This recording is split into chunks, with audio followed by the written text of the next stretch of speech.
The first 3 weeks of the eruption here in Hawaii, crazy things would happen in the middle of the night. A new fissure would open up and it would threaten a new neighborhood. Thousands of people are evacuated from their homes.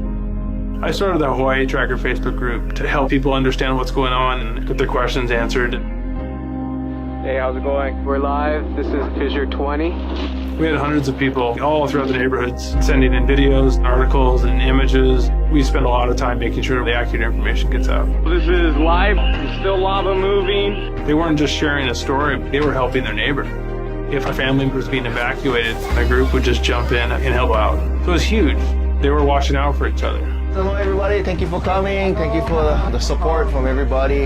As we go through this, we're growing closer together as a community. When tragedies like this strike, you really realize how much you need each other.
Aloha everyone, I'm geologist Philip Ong, here with Mr. Dane DuPont of HawaiiTracker.com, bringing you guys another Hawaiian volcano tracker update. Today is Friday, December 2nd, 2022.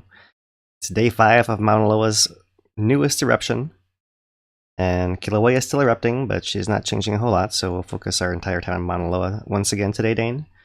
Not a whole lot of changes on the flow front. The flow is still creeping forward. It's advanced a fair amount, 800 yards or so maybe. But the bigger change maybe is that Fissure 4 has been sluggish and not a whole lot of eruptive activity up there, yeah?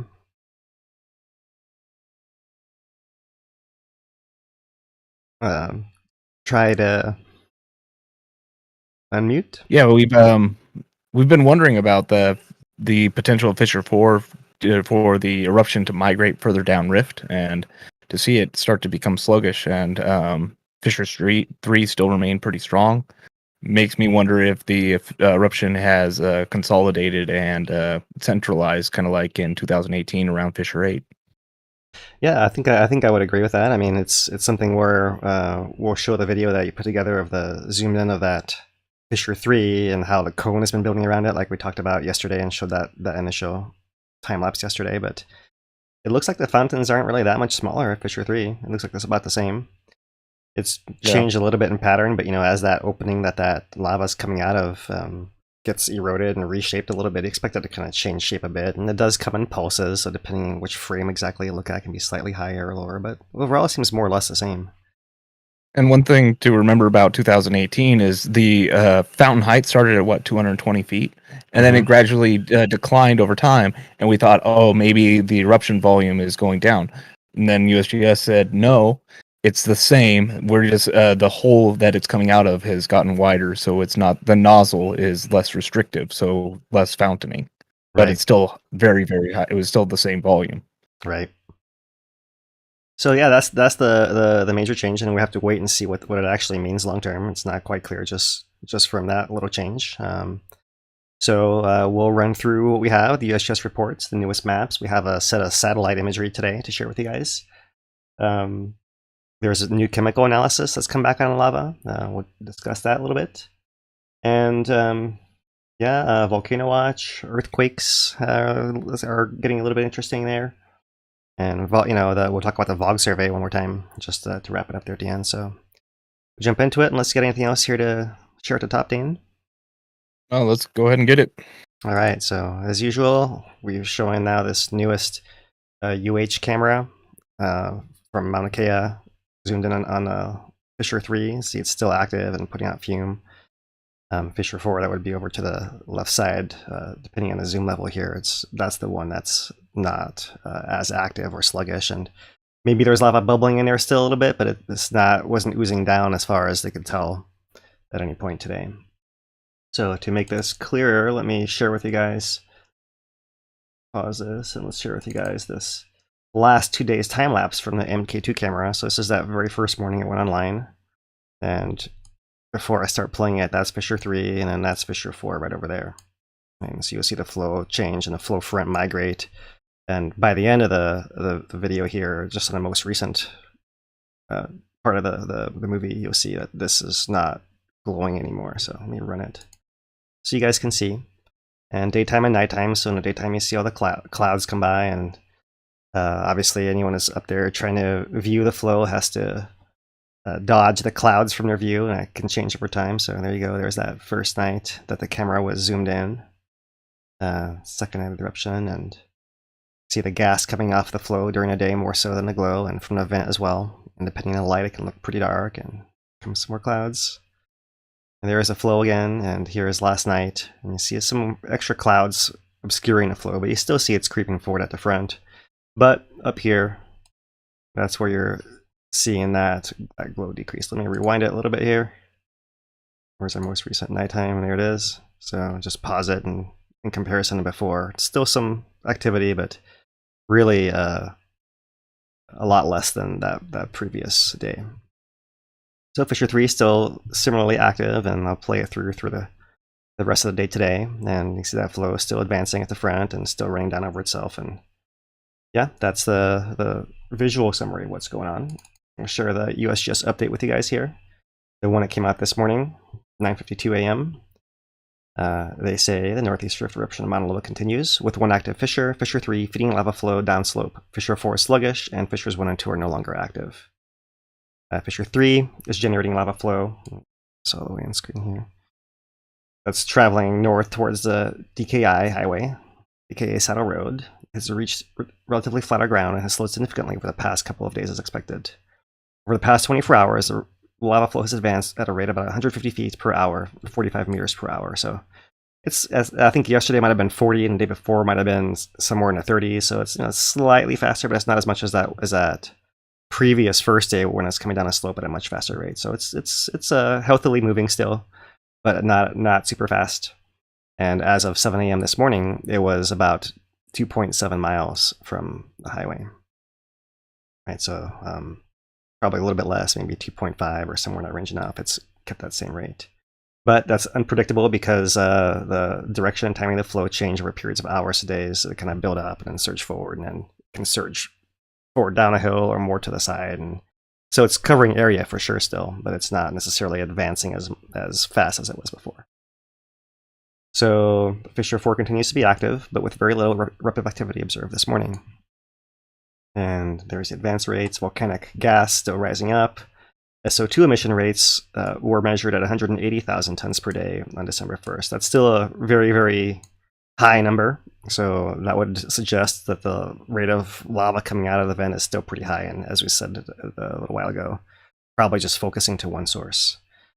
It is a little lower than that initial measurement we got for that first day of 250, but you do expect that decline from the very first few days and moments of the eruption kind of tailing off. So it's a matter of how fast it tails off, as we said previously. So not tailing off too fast, but still at 180,000 is still a pretty big number.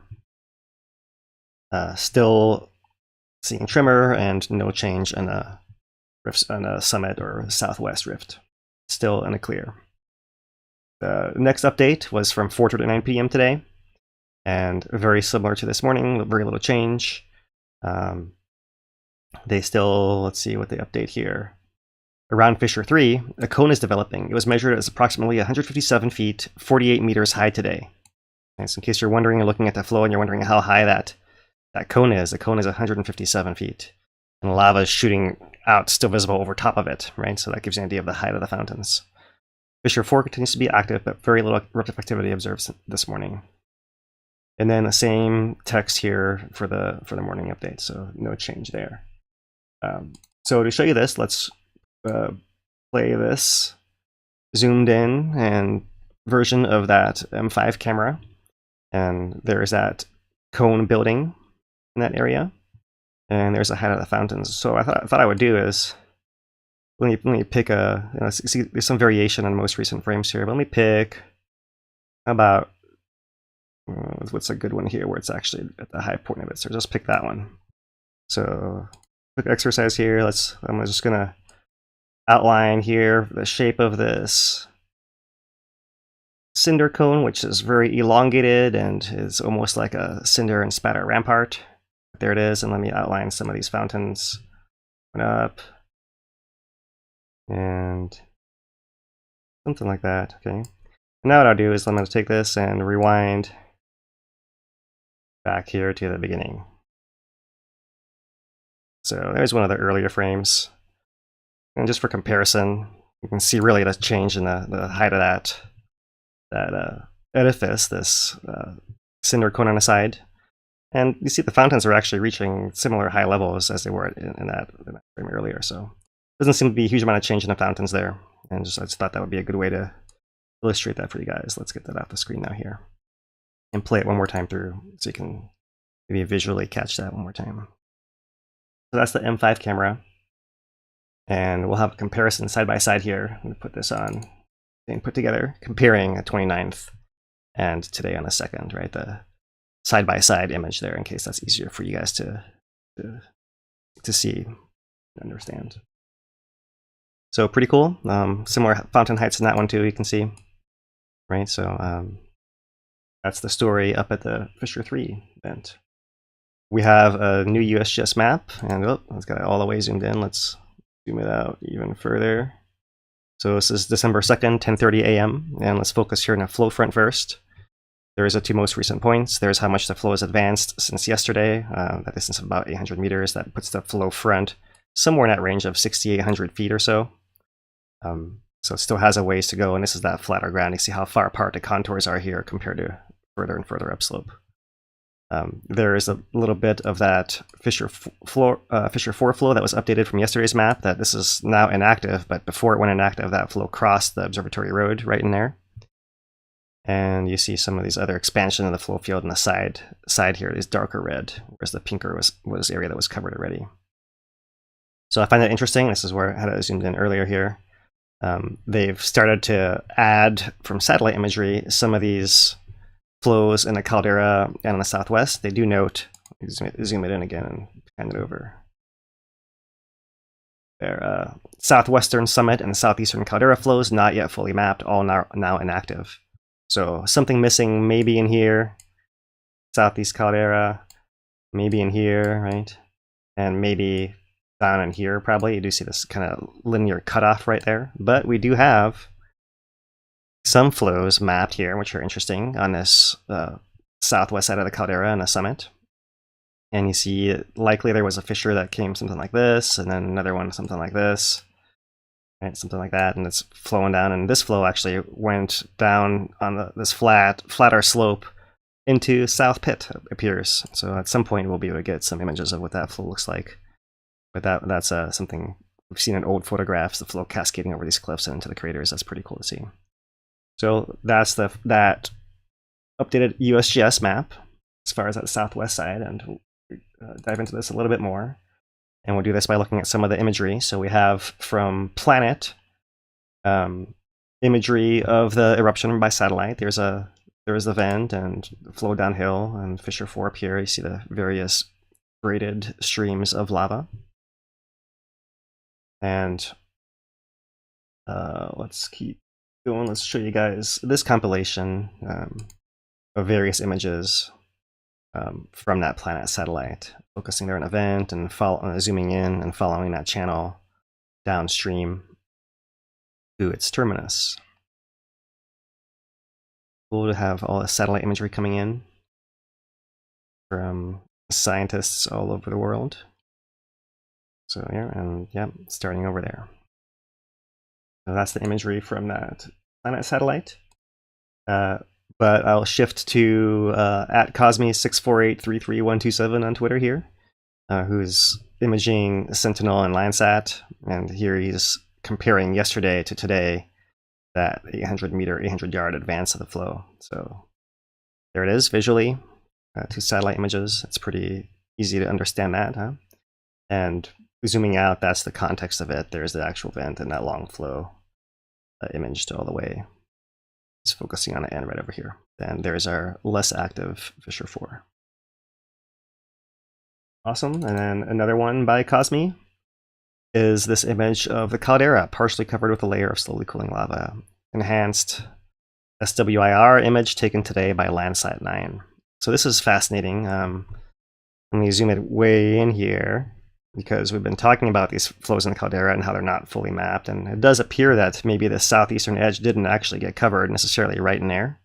So perhaps that edge of the flow right there is accurate, but it seems like it goes all the way to the caldera edge, all the way to here, and all the way around. And we've noted before this little patch in the north area that didn't get covered. But I'm also very interested in what's happening down in here, because this doesn't look quite as hot, but it does appear like there might have been some flow in this area, maybe through here. Like maybe the fissure tried to come up underneath that 1949 cone and maybe is trying to erupt through it, or flowing out of that gap, or something funky is going on there that we'll have to wait for more imagery. And it's hard to tell if this area is quite as hot there, but if you were to try to see where the flow is, you see a little bit of red right in there. That's got to be that flow into South Pit. If I had to guess an outline of the shape of that flow, it looks like it might be something like that, right? That could be that shape of that southwestern flow, something like that. So we'll have to wait and see. But that's the best image we have so far, and I'm sure that as the data gets processed, the USGS will update their map, and then we'll get the nice shape as it's ultimately meant to be. But since this is a topic of conversation among everyone, and especially on the Kona side, I thought I'd share that there as well. Okay, we also have imagery coming out from SOAR, soar.earth, and they have a special post on Mauna Loa activity from 28th November to December 2nd. So they have it mapped here by, let me show you the key, by date. So the yellow is the December the 2nd, right? December the 1st and November 30th. So the darker color there is that first day. I'll get it back here. Oh, it's not as easy to navigate. So they do say that they've compiled all these different satellites here and processed. And let me get this out of the way so we can see it better. And there you see especially that northeast flow, how it's colored by time and how much it's advanced. Much more advanced in the early days, and slower patches of color here at the end. So they're obviously missing the flows in the caldera that we just talked about, but their imagery seems to pick up a heat signal in the southwest that looks something like this.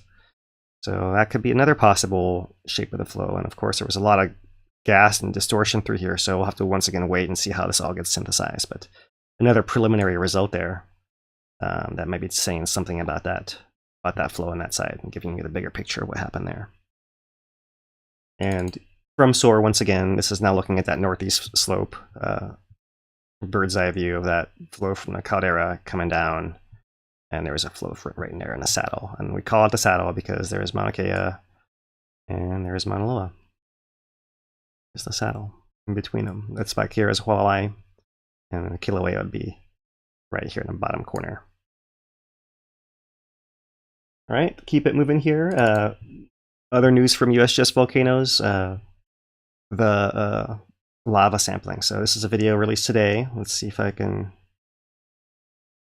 want it quite full screen. I'll zoom it in like this. And there's a geologist collecting lava samples at the edge of that hardened channel. And these are the samples that get taken back to the lab for continual analysis. And you see that river in the background there, and the fissure steaming there in the background. So that's what they're doing as far as collections. And results for the first 48 hours of the eruption. The lava is glassy near the vent. There are small crystals of plagioclase and olivine at the flow front as lava cools. We've been talking about this a little bit, and people were asking yesterday which crystals, and saying they're microcrystals, and there they are, olivine and plagioclase. The MgO number is 6.8%. Eruption temperature 1156 Celsius, 2113 Fahrenheit. This is something that most people can understand. The MgO is a little bit more technical for the geologists there, but I won't get into that today to derail ourselves here. Bottom line, similar to past lava compositions, but no leftover lava from 1984 is apparent. So in some previous eruptions, we've seen the old eruption lava be left in that similar area and then get flushed out. That does not appear to be the case in this eruption. It's been a long time. There have been several intrusions in between, and the 84 eruption site was a little bit further down the rift as well, although also there was a section up the rift. So between all those things, story ultimately concludes that there is no leftover lava, and then we can try to figure out how to make that data match. And here's some images of what the samples taken may actually look like. So you're looking at them under the microscope, and there is analysis. You can see how there's not a visible crystal in here, right? They're really looking at the microcrystalline structure in there. Once again, we can zoom it in even more. Like there is some other mineralization on there. So interesting stuff there. And this isn't exactly the same thing here, but while we're on this, I did come across this tweet by Dr. Adam J. Jeffrey, and this is not a Hawaiian lava, but this is an olivine crystal in the center, and this is just a professor that really sharing that joy of teaching people about mineralogy and how you identify minerals. And one of the ways to do that is with these special microscopes. They're called cross-polarized.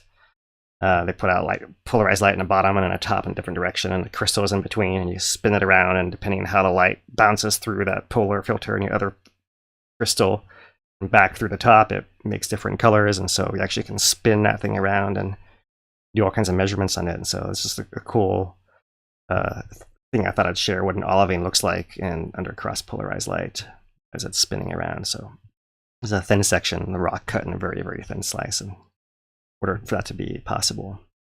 So we'll pull that thread some other day too, but I just thought I'd share it since that is current here, and continue showing you imagery. This is the most recent video and a photo chronology from December 2nd today. And there is a picture of that cone building around the fissure and the fountains peeking above it there.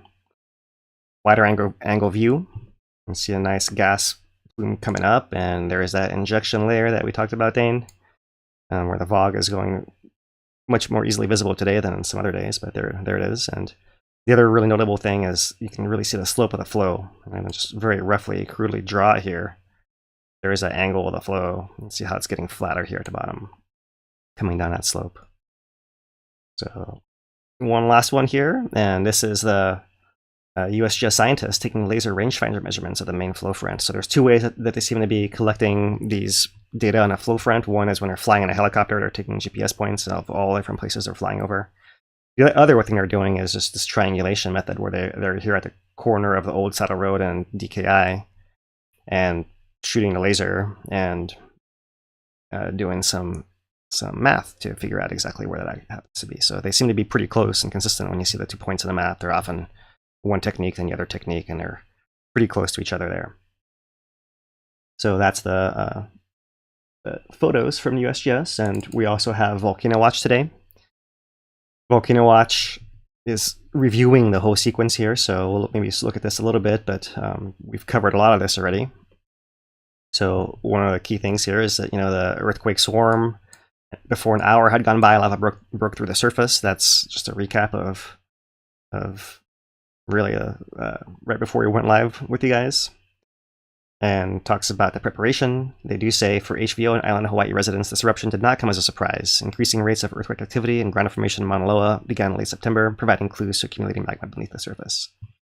So I'll jump in here and say, yeah, well, I mean, it wasn't fully a surprise, but we've had plenty of these injections of magma and earthquake sequences where it didn't lead to an eruption before. So certainly it was possible.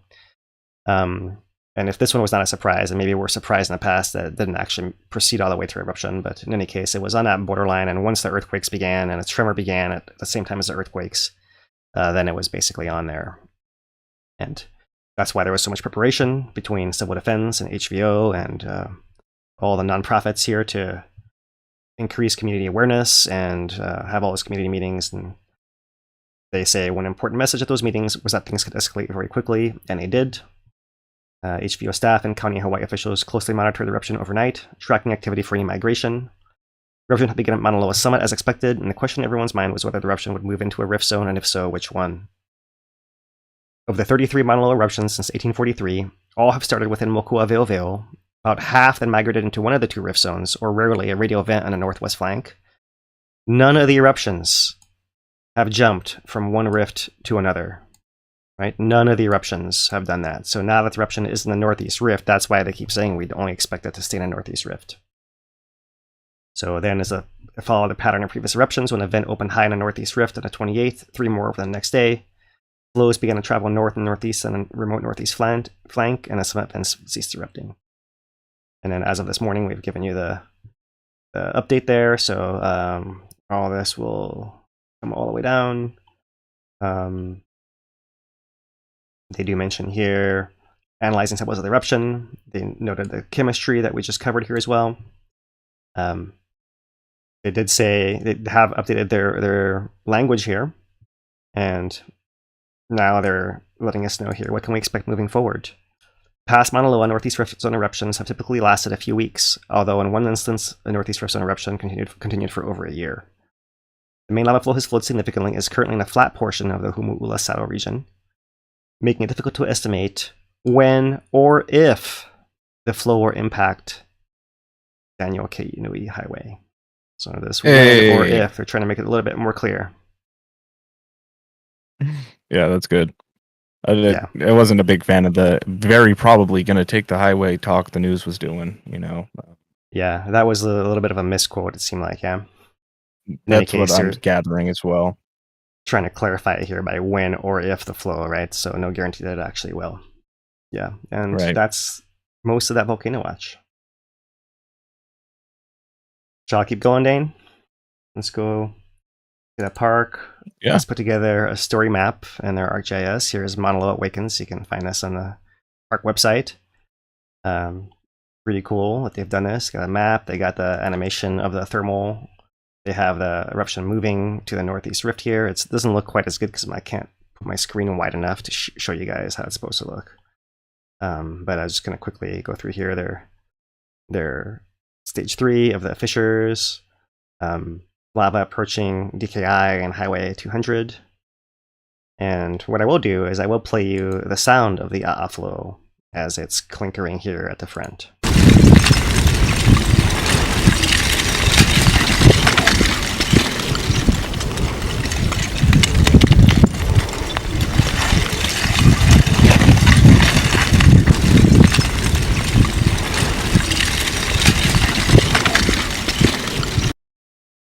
Alright, sorry if I hurt anyone's ears. I try to keep it down lower, but might have popped the wind a little bit there.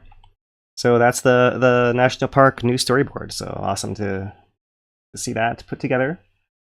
And we'll turn to the webcams. Here is webcams earlier today before sunset. I left it so I could reload it for you guys. So there's that M5 showing Fissure 3 high up. Fissure 4 would be over here, and we're not seeing so much right now. When we reload it for the dark, you'll see. M6 looking up rift, there is that similar view. M4 has been moved. Here is M4 now looks to the east, no longer looking down rift. Now it's looking right across this lava channel. There is a lava channel just before sunset, and as this camera stays in this position for longer, we'll bring you guys more videos that come from that as well. There's the N1, there's the MK2 showing clouds moving into that area earlier. You still see a little bit of that river of lava. This is from up on top of Mauna Loa, so possibly at a lower angle or a different angle like the lava viewing road. You might get a more direct view of that area, and possibly seeing the uprift area and possibly the flow front itself down in there.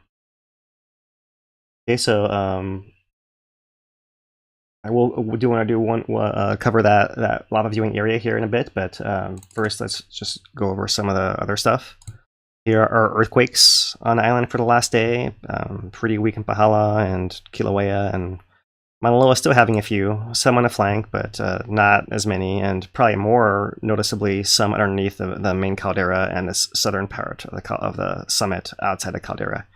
This is a similar region that we've had those earthquakes when it was building up, and it's not quite clear exactly whether there's more magma coming in here possibly, or whether there's adjustment, because we saw the INSAR that this whole summit area deflated and has been sagging down as magma leaves under the summit area to erupt out of the flank there. So not quite clear. We'll wait and see exactly how that develops. So it could be magma coming through the system. It's basically adjusting one way or the other, and it could be adjusting because it's relieving pressure out of the vent, or it could be adjusting because there's more magma coming from below to fill what just left out of that vent. And if that's the case, then we'll see that continued strong diffusion from Fissure 3 there. So wait and see there. In any case, there's no concern as far as these little ones off to the side or even over here. These can be other adjustments that happen, and no concern for lava going into the southwest rift. Earthquake rates, just to be clear here, it does seem like those might be a bunch of earthquakes, but those are still very low numbers compared to that peak we had when the magma was really pushing its way through. So there for comparison, you can see. Speaking of the VOG, there is that VOG forecast. And once again, no guarantee that the VOG is going to be detectable on the surface there, or it's going to be impacted, or it's going to be only in these areas, but it's giving you some idea of where to be more prepared for it than not. So that's looking at the next 2 days here, and you see a lot of South and West Hawaii being affected. As we've been seeing just about every day. Let's reload this because it needs it.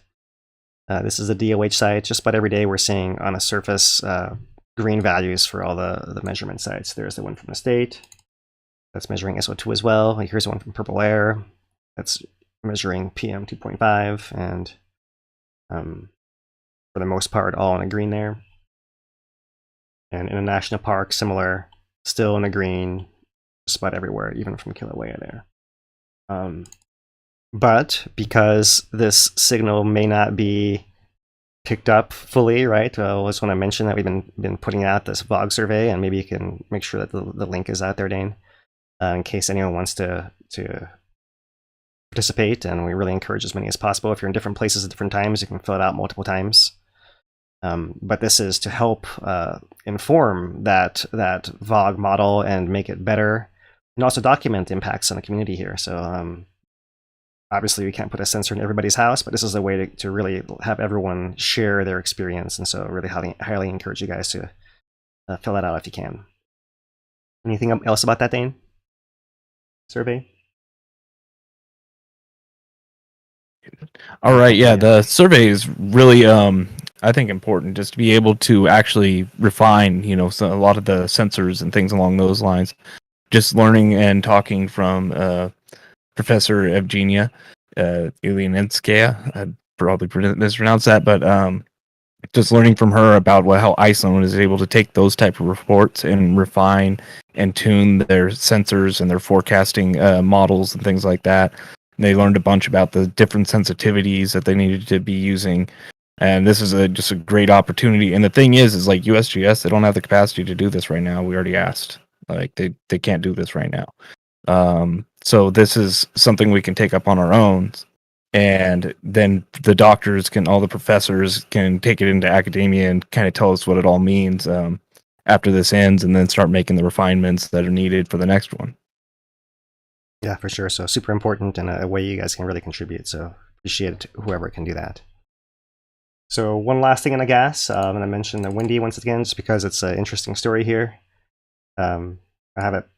This is the forecast for Tuesday at 1 a.m. I'm not sure which time zone it's in here, but you can see that this gas is actually forecast to blow all the way across and start to impact Europe by early next week.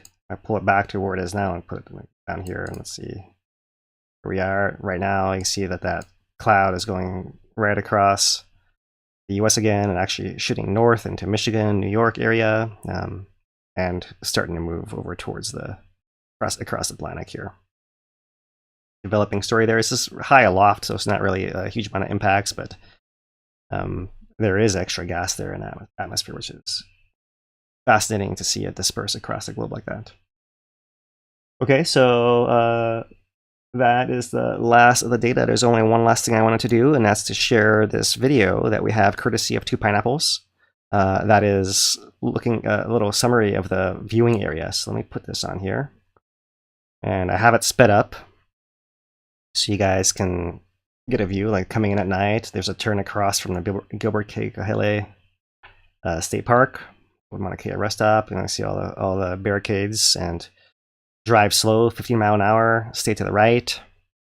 See people pulling off on the side and the right side there. They're putting cones where you can't pull off, and there is that eruption, visible more easily in the nighttime.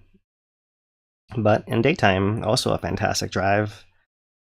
This road was terrible to drive when it was two-way traffic and you had to dodge people coming to Kona, but clearly in a one-way pattern in the daytime is much better. You see different kinds of lava there on the side. You see some more you see some old flows of Pahoehoe as well. There's Mauna Kea off on the other side, just to make sure you understand the full view. Park on the right, stay off the lava. Those are the signage. That's the signage there at the viewing road. And there's what the flow front looks like. You see all that grayness down here at the bottom of the hill. That's that flow front putting out all that gas. And so you can see here in the daytime and even at night be really a fantastic spot to look. You're kind of looking almost at eye level, just slightly uphill, and Mauna Kea around on the other side there. So there is that. Yeah. Side, and we'll just finish it off here real quick. And coming out the road by Pu'uhulu, you see several porta potties on the way, and there's the exit point right there, and Pu'uhulu. So that's the one-way loop. People coming from Hilo go past this exit and then turn around and loop back in and come out this way. Yeah, go ahead, Dane. Yeah, so we have one more thing to say on this, or I do. There's a post on Hawaii Tracker right now that's picking up, and just want to read it out loud because it's very good on this and relevant. So right now you can park for 90 minutes inside the area and off the right side of the shoulder and enjoy the view and all those types of things. But I've been getting reports of trash, right? So this was posted a little bit earlier. As the sun goes down, I know plenty of people are going to be going up on a nightly excursion to view the lava up the saddle. I'm going to make a very humble plea to our community. Take a trash bag with you. Wherever you find a spot to take pictures or hang out, pick up rubbish around that area. Most people are not seeing how littered and with trash it is up there in the daylight. It's really bad and shameful, but if everyone just cleans their viewing area, the problem can be solved overnight. To quote my grandma, I never ask whose rubbish it was, I ask you to pick it up. So yeah, just putting that plea out there, let's keep the area clean. We don't want to spoil this type of thing for the next time. It's awesome that the county and the state and Mauna training area didn't manage to do all this so quickly. We need to take care of it and preserve it. So next time, it's kind of the given that this type of thing is going to be established and it's going to go well and there's not going to be big time issues and things like that. Yeah, for sure. It's something our community can take the lead on here. And I did mention this video that we're showing you guys is shared by Two Pineapples, and they were streaming several times. We'll be streaming again, I want to say starting at midnight tonight, or I don't know, maybe not starting at midnight, but at some point in the early morning they'll be streaming here. And they've been making a point to carry a garbage can in the back of their truck, and you can see them on a stream picking up garbage like all the time. Yeah, so just awesome to see them lead by example there. Mahalo you guys for doing that, and everyone else, pick up garbage and Right. keep a place clean. And it's not just the tourists too; it's the locals too. Everybody's got to, not litter and try and pick stuff up. Yeah, I think It's a shared responsibility. For sure, yeah. Sometimes more likely a local will do it because a tourist is given all the briefing, right, of how to malama the aina and all of that stuff. And a lot of people, locals, also do that, but there are some that don't. Yeah. So let's all get on the same page here and take care of the place. Been a long week for us and for I'm sure all of our viewers, and things seem to be fairly stable and a lot, overall here. It's coming out that Fissure 3 vent, and that flow is creeping down, and we'll see exactly where it goes. But it's going to take a couple of days still to get it to show and really show its hand of what it's going to do. Right, and it's going to be a slowly moving story, kind of that slow motion. 2018 was a slow motion disaster, right? So it's a slow motion developing story in this case, since it's not actually disastering anyone.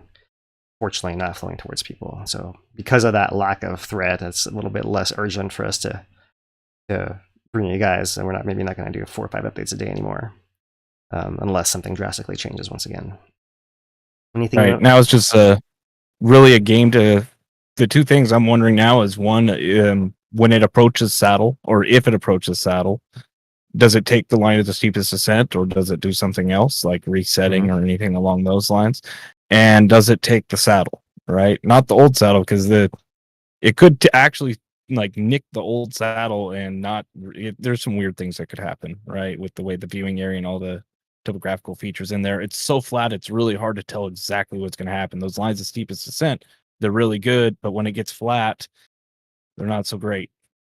Yeah, think of it this way: that flow front has been reported between 20 and like 60 feet high, I want to say, in some areas.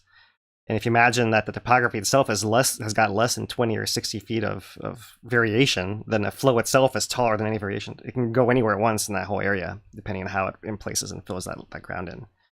That's really the crux of it there. It could go anywhere at once it gets in the flat. And you might say, yeah, gravity should put it this direction, but then it's not a guarantee that that's the only factor, right? Sometimes it's like, oh, that edge of the flow cooled a little faster than this edge of the flow, and so that's going to make it want to go this way more than that way. Be something as trivial as that sometimes. Right. So we'll have to wait and see.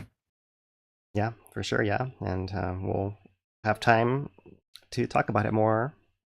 We'll try to come on tomorrow, Dane. I'm not sure if how that's going to go. Maybe do something briefly. Maybe briefly, if necessary, if there's a whole lot of change, and if maybe it's not a lot of change, we'll just put out other updates and give ourselves a rest. And one of the reasons is if something does renew or does happen, then we got to be ready to go again at that highest gear that we have, right?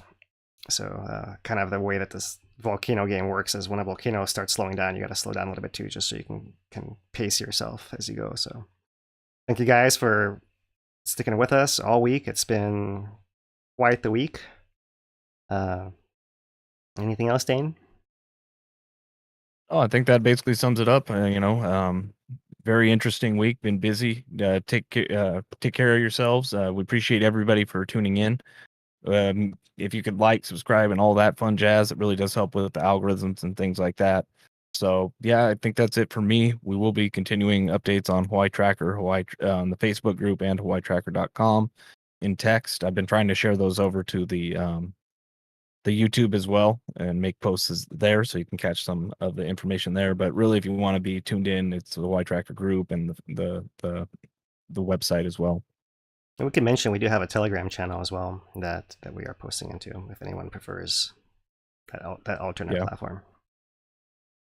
All right. I guess I can share that link real quick for that Telegram in the chats in case anybody likes Telegram. Yeah, sounds good. Yeah, and a reminder, I believe Two Pineapples is they're busting to get as many live streams out as possible and share that with you guys. And so that visual is really awesome. So check those guys out, whether live if you can or on replay, since not everyone is able to be up in the middle of the night or super early. And yeah, another way to experience this eruption for sure. All right, Dane. Yep. I think that's about sums it up. Got done a little bit under an hour today, huh? Yeah, that's this. I'm getting slightly briefer, like I was saying.